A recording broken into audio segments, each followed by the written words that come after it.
Convenor এবং সদস্য সচিব নিপুণ রায়চৌধুরী।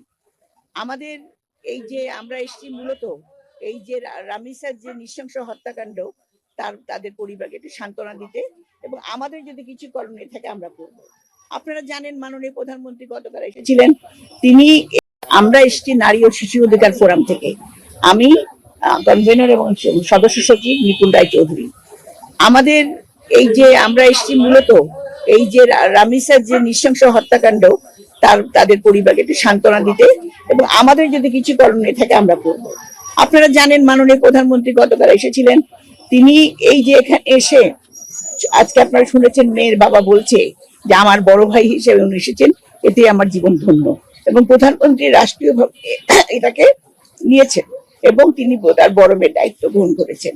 কাজেই এখানে আমরা মনে করি এই যে রামিসা হত্যা নৃশংস হত্যাকাণ্ডের যে বিচার, এটা খুব দ্রুত হবে এবং সেটা সম্পূর্ণ রাষ্ট্র সেই বিচার দেখবে। আমাদের এখন যেটা দরকার, আমাদের সমাজটা একদম অবক্ষয় হয়ে গেছে, সেটা হলো বিভিন্ন মাদক এবং নেশার কারণে এই যে কাণ্ডটা করতে ছোট ছোট শিশুদের হত্যা করছে, এটা কিন্তু একটা অদ্ভুত একটা চক্র বলতে পারেন, ষড়যন্ত্র বলতে পারেন। কারণ এই সরকার এসছে মাত্র 2 মাস হলো, সেখানে বিভিন্ন রকম এই সরকার যে কাজগুলো করতে যাচ্ছে তাকে বাধাগ্রস্ত করার জন্য অনেক রকম ষড়যন্ত্র চলছে। কাজে এটাও আমাদের স্মরণ রাখতে হবে এবং আমাদের জনগণের সচেতনতা বাড়াতে হবে। কাজে আজকে আমরা মনে করি মাননীয় প্রধানমন্ত্রী যখন এসেছেন, এখানে নিপুণ রায়চৌধুরী তার ব্যক্তিগত বেতন থেকে 50,000 টাকা এখানে মেয়ের বাবাকে দিয়েছে কুলখানি অ্যাডভান্স হিসাবে। তো আমরা আমাদের নারী ও শিশু অধিকার ফোরাম থেকে আমরা আমাদের যতখানি বিভিন্ন পর্যায়ে যেখানে নারী ও শিশুরা অত্যাচারিত হচ্ছে কিংবা এইভাবে নৃশংস হত্যাকাণ্ডের শিকার হচ্ছে, সেখানে আমরা যাচ্ছি। এখানে আমাদের মাননীয় প্রধানমন্ত্রীর নির্দেশে আমরা কাজ করছি। কাজে মাননীয় প্রধানমন্ত্রী যখন নিজে এসে বলেছেন, সেখানে আমরা মনে করি এটা সর্বোচ্চ একটা প্রতিশ্রুতি। এবং তিনি আপনারা জানেন এই প্রধানমন্ত্রী হওয়ার পরে ওনার যে ইশতেহারে নির্বাচিত যে সমস্ত প্রতিশ্রুতি দিয়েছেন, সেগুলো উনি একটা একটা করে কাজ করে যাচ্ছেন। আমরা আশা করব আপনাদের সহযোগিতা পেলে, জনগণের সহযোগিতা পেলে আমরা ইনশাল্লাহ এই যে রামিসার যে হত্যাকাণ্ড, সেই হত্যাকাণ্ডের প্রকৃত বিচার হবে। এখানে একটা কথা, যারা অভিভাবক আপনি দেখেছেন, আমরা রামিসার বাবা কিন্তু একজন কর্মজীবী মানুষ এবং সে খুব টাকা কিন্তু সে আয় করে না। কাজে তার পক্ষে তার মেয়েকে স্কুলে পাঠিয়ে দেওয়া কিংবা তার বাচ্চাকে সর্বক্ষণ দেখাশোনা, এটা কিন্তু সম্ভব না। সেই জন্য অভিভাবকরা অনেকে, যারা আমাদের নিম্ন আয়ের মানুষ, যারা মধ্যবিত্তের মানুষ, তারা অনেক সময় হয়তো তাদের সন্তানকে প্রকৃত শিক্ষা দিতে পারে না।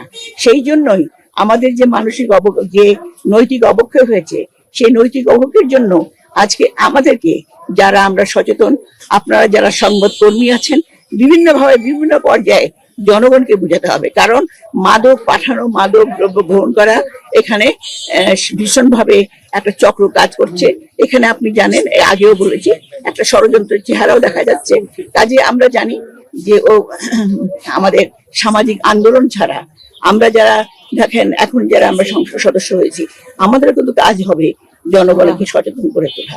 আমরা জানি সবাই এটাকে সামাজিক আন্দোলনের মধ্য দিয়ে, আপনি, আমি, সাংবাদিক মহল, বিভিন্ন পেশায় যারা আছেন, যারা বুদ্ধিজীবী, সবাই যদি আমরা একসঙ্গে কাজ করি, তাহলে নিশ্চয়ই এই যে ঘটনা আপনি বলছেন, এটা একটা ধ্বংস হবে। বিচারনেতার আস্থা যে নষ্ট হয়েছে, এটা গত 17 বছরের থেকেই আমাদের এই বিচারনেতার আস্থা নষ্ট হয়েছে। আমরা চেষ্টা করছি সেই বিচার বিভাগে যেন জনগণের ভরসা থাকে, আস্থা থাকে, সেই লক্ষ্যে কিন্তু প্রধানমন্ত্রী কাজ করে যাচ্ছে। হ্যাঁ, মানুষ ক্ষুব্ধ হবে, কিন্তু একদিনে কিন্তু সমস্ত জিনিস সম্ভব নয়। আপনি যেখানে 15-17 বছরে যা করেছে, আমরা 2 মাসে তার সম্পূর্ণ শেষ করতে পারবো না। কাজেই মাননীয় প্রধানমন্ত্রী চেষ্টা করছেন, আমরাও চেষ্টা করছি, আপনারাও চেষ্টা করুন, জনগণ সবাই মিলে আমরা চেষ্টা করবো যাতে করে এই মাদক বলেন, আমাদের যে নৈতিক অবক্ষয় আপনারা দেখেছেন, গ্রামের ছেলে মেয়েরা, তাদের না আছে শিক্ষা, স্কুলে যেতে পারে না, তাদের স্কুলগুলা ঠিকভাবে শিক্ষা দেওয়া হয় না, গ্রামের ছেলে মেয়েদের কোনো বিনোদন নাই।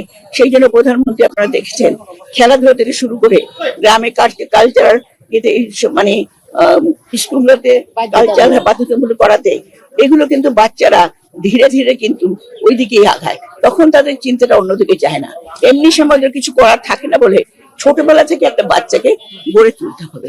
আমরা জানি যে আমাদের মাননীয় প্রধানমন্ত্রী যে কথা বলেন সেটা তিনি রক্ষা করেন, এবং উনি যে কালকে বলে গেছেন, এবং সর্বোচ্চ মহলে আজকে যে একটা বিরাট একটা নাড়াচাড়া হয়েছে, সেটার জন্য খুব দ্রুত রাষ্ট্র যখন দায়িত্ব নিয়েছে, খুব তার সঙ্গে স্বরাষ্ট্রমন্ত্রী, আইনমন্ত্রী ছিলেন, তারা সকলে দায়িত্ব নিয়েছেন।